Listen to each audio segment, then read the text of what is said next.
So I'm just here to say that it's not easy, Nancy.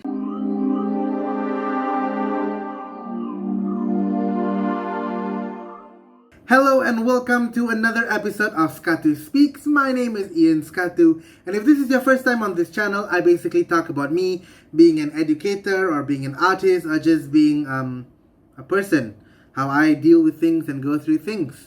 So today we are going to talk about something that has just happened.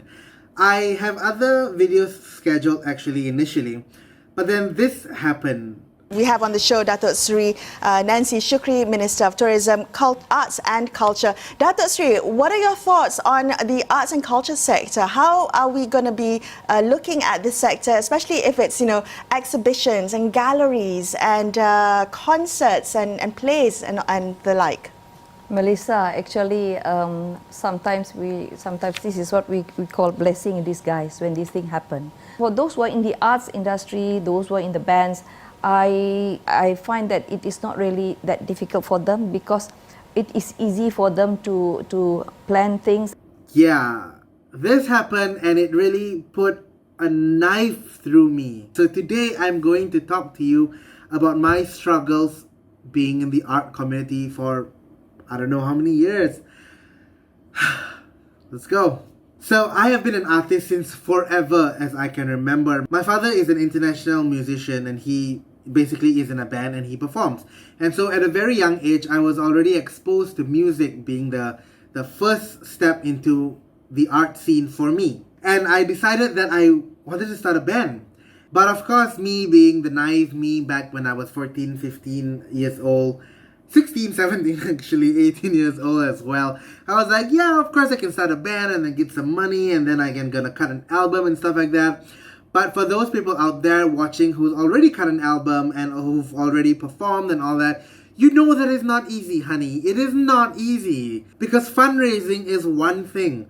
Secondly, the money itself is already a big thing. And that is probably your first hurdle, the money.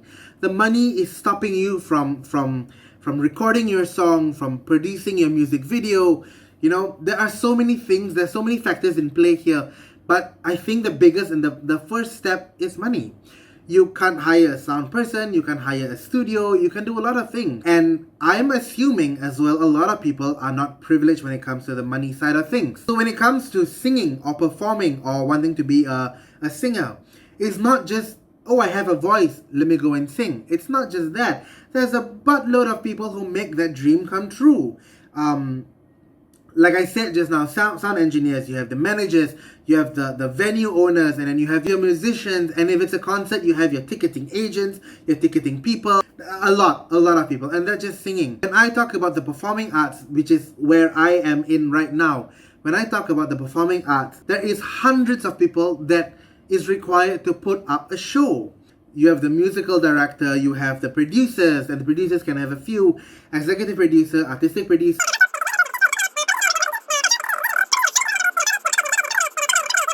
lighting technicians and sound. I can go on and on and on.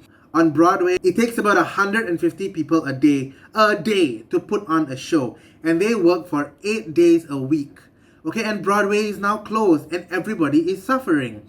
So I'm just here to say that it's not easy, Nancy. Like, really, it's really not easy. Okay, now I'm going to talk about my struggles coming to theater, okay? I started my theater about 5 years ago. And in that 5 years, I've gotten 3 yeses after an audition.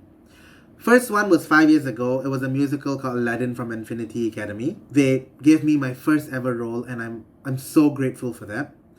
But then I got my second yes 3 years later. 3 years later, I got my second yes for a physical theater show. So the first show I was in ensemble. So this show 3 years later was The Fall of the House of Usher with Theatre 360, directed by Nicole and Thomas. The other one was directed by Joanna Bessie. And still I was in an ensemble. And I was getting frustrated. Obviously, I was getting frustrated because I knew that I had potential. But even if I didn't have the potential, I needed to try and I needed to get it out there, okay? I just needed to get to get what I can do out there. Maybe I could do it, maybe I can't do it. Maybe for some of you who say, oh, you just suck as an actor, that's it. Okay, fine, if that is your argument. There are so many other people which are so talented in the entire world, but their talents are yet to be found and yet to be focused on. I mean, look at people like Meryl Streep. She gotten reject after reject after reject, and then she made it. 2 years later, which is this year, I got my third yes, and this third yes is my first ever lead role. My first ever lead role with the Actors Studio and KL Pack. And this is for Bollywood Dreams. But the problem is, now the show cannot go on. We can't even start rehearsal because MCO hit. We were delayed.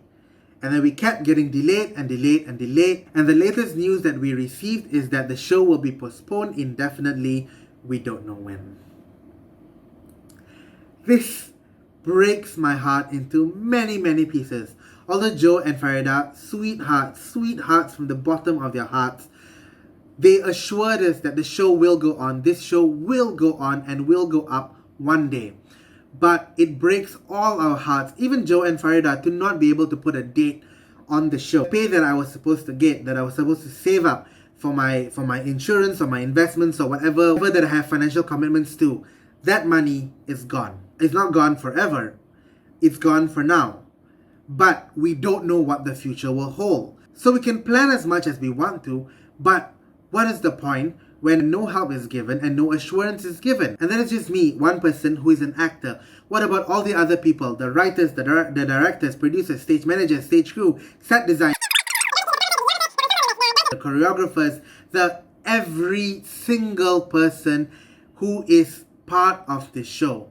Actors alone, we have about, 15, 20. But then you have the immediate crew, which is about, 10. And then you have the extended crew and all that. And KL Pack as a company, they have employed a buttload of people who are in the office, from the managerial team, from the publicity team, the marketing team, the design team, the writing team, the creative team, the education team. There's so many parts to this big industry. And for you to say that it's easy, it is extremely not fair. It is not easy being in our line. I am blessed and privileged to have another job which pays my bills. And this job is part-time. I teach musical theater. What if my school decides to be like you and say, the arts is fine, I will lose my source of income. And I will lose the show that I was supposed to get an income from. And that goes. What am I supposed to live on then? You want me to go and hunt for a job right now? Who is going to hire anybody in this MCO period? Think about the artists. And this is just the performing arts, yeah? And no, not even the performing arts. This is just me, okay? Think about the musicians. Think about the fine artists, the visual artists, the graphic designer. Yeah, there's so many people. There are so many people. You open your eyes every day, you're looking at art.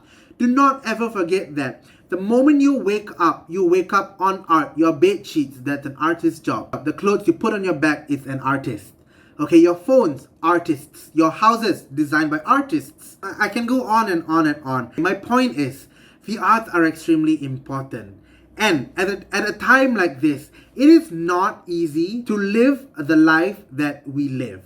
Okay? Because arts is how we survive. Our mental health is closely connected to the arts. We release our emotions in rehearsals, when we sing, when we dance. That's how we release our emotions. Sure, we can do it alone at home, but the theater is about connecting with people. The arts holds a special place in our heart, and do not for 1 second tell us that we're living an easy life. Okay, maybe I am privileged, but some people, some of the artists out there are not as privileged as me. Think about them. Thank you very much for watching this video. I'm sorry if I was angry, or I'm just full of emotion. But anyway, thanks for watching this video. My name is Ian Skatu. Like, share, and subscribe as always. I hope all of you take care and find ways to cope with this MCO period. For all the artists, I feel you. All we can do is stand together and really support each other, especially at a time like this. So, take care, and I don't know what to say anymore. I'll see y'all soon. Bye.